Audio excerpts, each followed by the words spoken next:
Assalomu alaykum. Anglayotganinglar Şinjan Xalq Nashriyati 2000 yili 1-oydan nashr qilgan roman Ili to'lqinlari. Avtori Abdurahmon Qahar. 1-qism. 22-bob. 2. Sutdak oq oydin kecha. Tulun ay bir ko'rinib, bir ko'rinmay bulutlar orasida uzatdi. Egiz suvadan teraklarning yo'pirmoqsiz shoxlari ko'chaga suvs qaramto'l soya tashlagan ochiq shamol asta urib turadi. Ko'chaning o'ttirisida ikki jangchi qadamlarini oldirmay besib kelyotadi.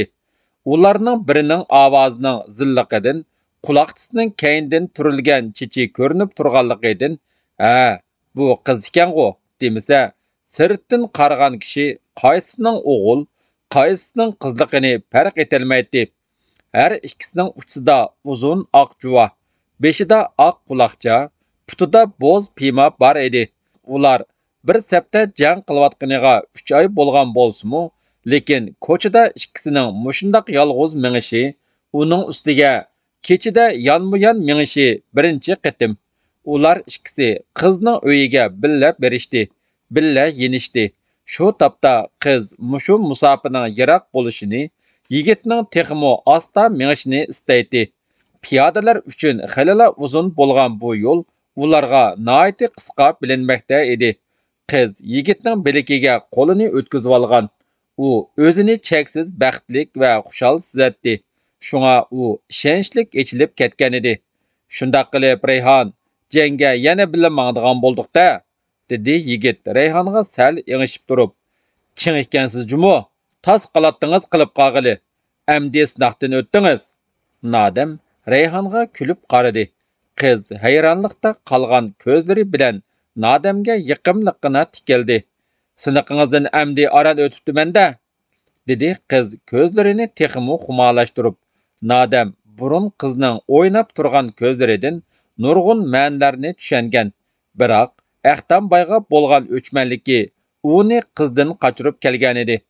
U bugun qiz to'g'risidagi xatoliklaridan xijil bo'ldi. Rayhon, men sizni xato tushunib ketibman, dedi yigit qizning barmoqlarini qisib. Boy qizlari kambag'al yigitga bekor yaqinlashmaydi. Faqat varisni texmi qiziqtirish uchunla menga yaqinchilik qilyotidi deb o'ylab, ichimda sizdan nafratlanib yurdim.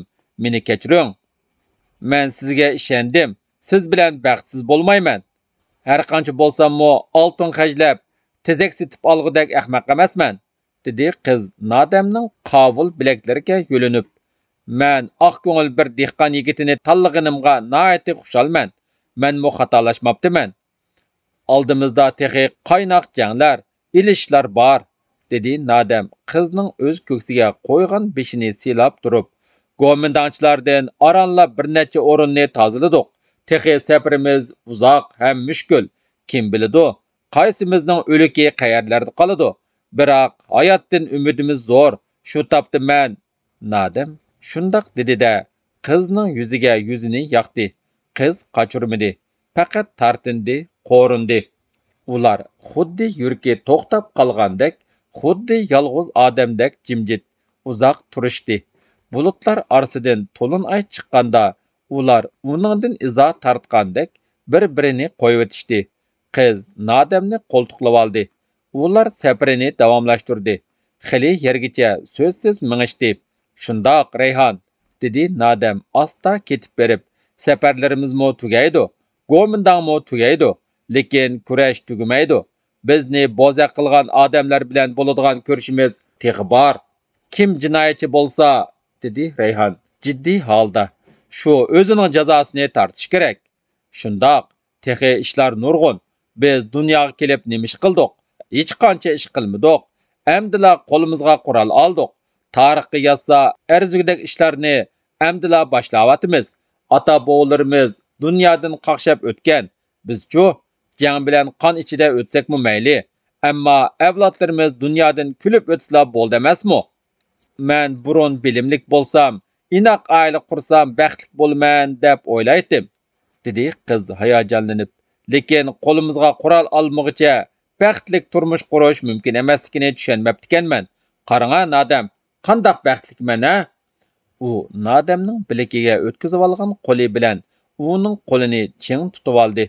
Nadamning tiniga yana qaytadan o't tutashgandek, butun badani lavuldab yongandek, so'ngaklari erib ketayotgandek tuyuldi. U muhabbatning bu ajoyib kuchidan mast bo'lib, yiqimliq kuldi. U yana jur'at qilib qizga engishivedi. Qiz uning engikini asta noqib qo'ydi. Bo'ldi, endi kelgusi to'g'risida so'zlab bering, Nadam. Ular yana so'zsiz mingishdi. Nadam yiroqlarga ko'z tashlab so'zini davom qildi. Kelgusida ajoyib ishlar bo'ladi. Xalqimiz ko'z ko'rmagan, quloq anglamagan, hayron qolarliq yangiliklarni yaratadi.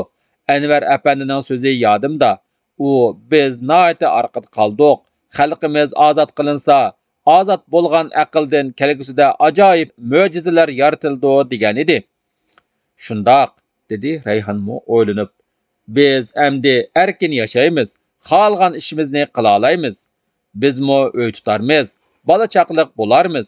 Bolalarimiz muhtojlik ko'rmay baxtli yashar. Biz ularga sizlarning bu baxtinglar bizning kurashlarimizdan kelgan deb jangovar hikoyalarni aytib berarmiz. Balki mushu kurashlarimiz haqida kitoblarni mo yozarmiz.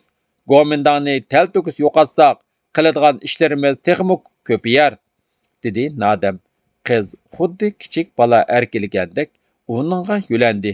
Nadam so'zini davom qildi. Biz haqiqatan baxtli ekanmiz.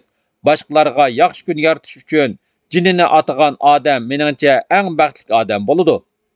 Oddiy dehqon yigitning og'zidan chiqayotgan mardona so'zlar ko'p kitob o'qigan, hissiyotliq, yosh qalbi orzu umidga to'lgan shahar qizini ham jalb qiladi, ham hayron qoldiradi. Qiz shu topda yigit bilan kechicha ko'cha aylanishga tayyor edi. Ular yon ko'chadan qayrilib uzundan uzun ketgan yana bir ko'chaga chiqdi. Bu ko'chamo osmonga taqashqudek egiz suvodonliq ko'cha edi. Yandash ko'chalardan arilib ot tuyoqlarining ovozi anglanib qolmasa, ko'chalar butunlay jimjit, odamsiz edi. Rayhonning yuragi tez-tez so'qib, yuzlarida umid uchqunlari chaqnadi. U Nadamni birinchi qitim ko'rganda o'zida paydo bo'lgan orzu tilaklarning ishqa oshadiganligiga amdi ishondi. Ular kelajakda bo'ladigan ajoyib ishlar to'g'risida o'ylashib, xili yergacha jimjit mingishdi. Uzun ko'chaning o'ng tarafidagi tor yon ko'cha do'qmishida to'satdan Varisjon paydo bo'lib qoldi. U o'zi tarafga kelayotgan Nadam bilan Rayhonni yiroqdinla tonigan edi. Baya qiz Nadamni agashtirib uyiga manganligini Varisjon ko'rgan va levini tishlab nimalarnidir o'ylab qarab qolgan edi. Kel, Nadak, kel. Ailemizning o'g'lini qo'llayotgan senmiding? Endi qo'lga tushgansan. Qiz mening deb o'ylayotgansan. Cho'churni xam sanabsan, dedi u past ovoz bilan tishlarini g'uchurlatib. Voy yetim o'g'loq, Rayhon, sen tigi past gadoyga loyiqmidi? U tapanchisini qapadan sug'urib oldi-da, Nadamga to'g'riladi. Uning qo'ldagi tapancha kuzning izg'irin shamiliga yo'liqqan qaqshal shivaqdek titradi. Naring atay, beshingimi? Yo'q, u kichiklik qiladi. Yurikking atay, dedi u g'alildab titrab. Nadam bilan Rayhon qo'ltiqlashib yaqinlab kelmoqda edi. Ko'chada ulardan boshqa odamning qarisi ko'rinmaydi. To'lin ay birdan oquch, shalang bulut parchalarining orasida qoldi. Varisjon daraxtga chaplashib turib Nadamni challida otdi. Tuyuqsiz chiqqan o'q bilan tang Rayhon qattiq chirqirdi. Ah, Nadam! Rayhon! Nadam kayniga yiqilayotgan qizni yo'lidi. Bo'lmadi. Qizning putlari yer tirab turolmadi. Nadam qizning beshini tiziga qo'ydi. Varisjonning tapanchasidan chiqqan o'q Nadamga tegmay Rayhonning o'ng cheksiga tekkan edi. U yerdan etilib chiqayotgan qon qizning yuzini, bo'yinlarini bo'yvatdi. O'q tekkan yerni oliqini bilan besib tutib olgan Nadamning qo'llari qip-qizil qon bilan bo'ylab ketdi. Varisjon otgan o'qning kimga tekkanligini bilishdan qo'rqdi. U tamtirab, o'diqib, kelgan ko'chisini unutib, o'zini naga qo'yishni, qayoqqa qarab ketishni bilolmay qoldi. U beshi qaygan tarafga yugurdi va nimadir bir narsaga putlashib yiqildi. U xuddi o'zini topolmay qolgan chashqandek bu yoqqa tashlandi. Oxiri o'milab qopib qochdi. Ko'chaga chiqqan ikki qarovul otlarini tarasiltib darhol yetib keldi. "Rayhon, Rayhon!" deydi Nodam betaqat bo'lib. Nodamning ovozi qulqiga bilinar-bilinmas kirgan qiz ko'zini asta ochdi. O'chgan chiroq qayta yongandek Nodamga umid paydo bo'ldi. "O qayoqdan chiqdi?" deb so'radi qarovullar aldirab. Nodam tar ko'chining do'qmishini ko'rsatdi. Ikki qarovul qaytib kelib dedi: "Yo'q, qichqa ulguribdi." Qizning tatargan lavlari asta pichirildi. "Nodam, meni doktorxonaga chapsan." Qizning uzuk-uzuk sus ovozi Nodamning jiniga jon qo'shgandek bo'ldi.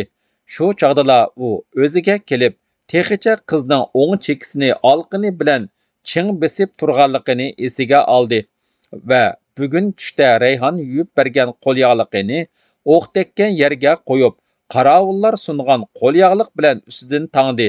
Ham birla irg'ib, ularning etiga mindi. Qarovullar qizni uningga asta sunib berdi. Nodam qizni avaylab otning oldiga oldida harbiy doktorxona tarafga qarab ildomlab mandi. 3. Bahor keldi. Ili vodisidan qorong'u qishmo haydaldi. Butun viloyat amdi Ili daryosining shovqinlari bilan jonlangan edi. Jing noyisini hisob qolmaganda Ili viloyati go'mindonchilardan tamom tozalanib bo'ldi. Hukumatning qarori bo'yicha muntazam milliy armiya qurildi va dag'dug'liq armiya qurilish murosimi o'tkazildi.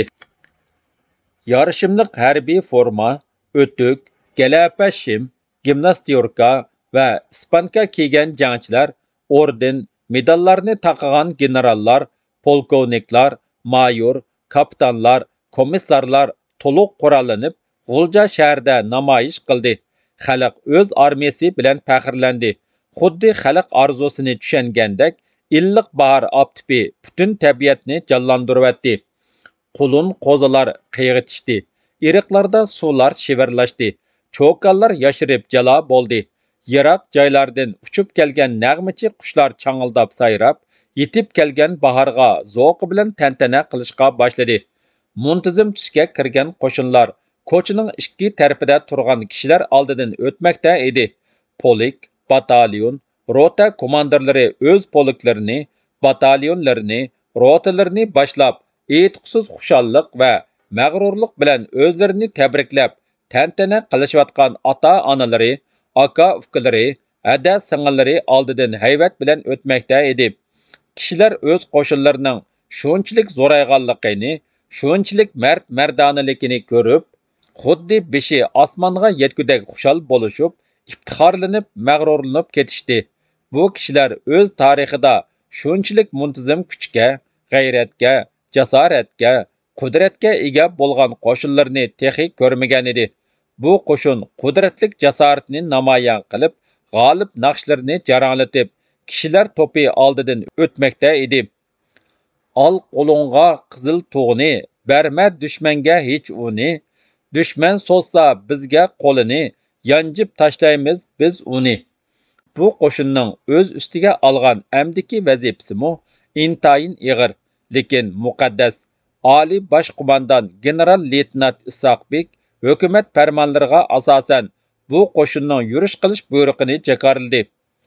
Sharq-shimol tarafda 3-otliq polik Tarbag'day viloyatining Durbiljin va Cho'chak noyalarini elib, ondan Oltoy viloyatiga yetib berishi, Tekas 1-piyoda polki bilan Tungan 10-poliki, G'ulja 2-polikining 1 eskadroni va 4-zapas polikining 1-batalyoni Daxiyanzi bilan jingni elishi, Suydong 1-polik bilan Mo'ng'ul kura poliki hamda mustaqil eskadron va topchilar qismi Shexoni ozod qilgandan keyin Urumchiga qarab davomli ilgirilishi, janub tarafda Tekas 2-otliq polki bilan 1 eskadron Muzat tog' og'zi orqali Oqsuga tushishi, 4-zapas polik G'uljin saqlab qilish lozim.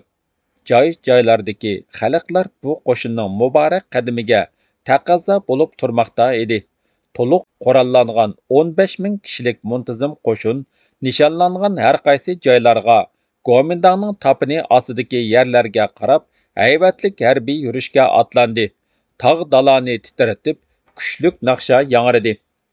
Angla ey vatan balaları, şamallardan xabar barıdı. Qahirlik, kuchlik batur erler, sher va yo'lboslar barıdı. Minglagan, o'n minglagan kishilar qo'llarini pulanlatib, o'zlarining arzu armonlarini ko'ngliga pukib atlangan g'olib jangchilarni uzitib qoldi.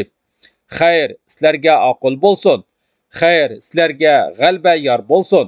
Dushmaninglar yer bilan yakson bo'lsin. Polkovnik Nizomiddin o'z qo'shinini boshlab sharqqa, yangi jang maydoniga atlandi. Bu qo'shinning qaysar jangchisi, qisoschi Nadam qo'shinning oldida ko'krak kirib, bo'z etini o'yintib ketib bormoqda edi. 1980-yili G'uljida yezildi. Birinchi qism tugadi.